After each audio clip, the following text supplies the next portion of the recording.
ঘড়ির কাঁটায় তখন 10টা 1 মিনিট। বয়োজ্যেষ্ঠ আওয়ামী লীগ নেতা ও সাবেক মন্ত্রী আমির হোসেন আমুকে হাজতখানা থেকে বের করে আনা হচ্ছে। তার 2 হাত ছিল পেছনে হাতকড়া পরানো। 2 পুলিশ সদস্য তার 2 হাত ধরে রেখেছিলেন। আমুর সামনে ছিলেন সালমান এফ রহমান, তারও 2 হাত পেছনে নিয়ে পরানো ছিল হাতকড়া।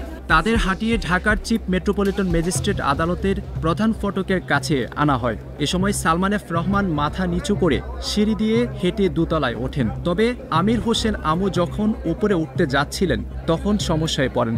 এ সময় তিনি পুলিশ সদস্যের সহায়তায় উপরে ওঠেন।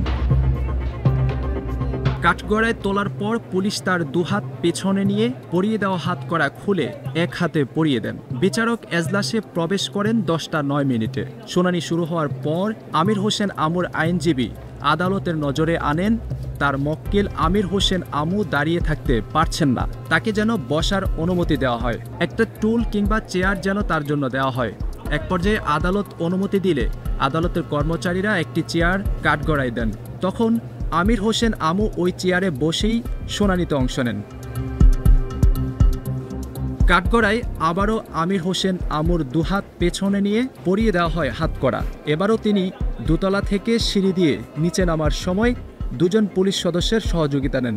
অন্য আসামিরা সবার আগে হাজতখানায় ঢুকলেও আমির হোসেন আমু সবার শেষে হাজতখানায় প্রবেশ করেন।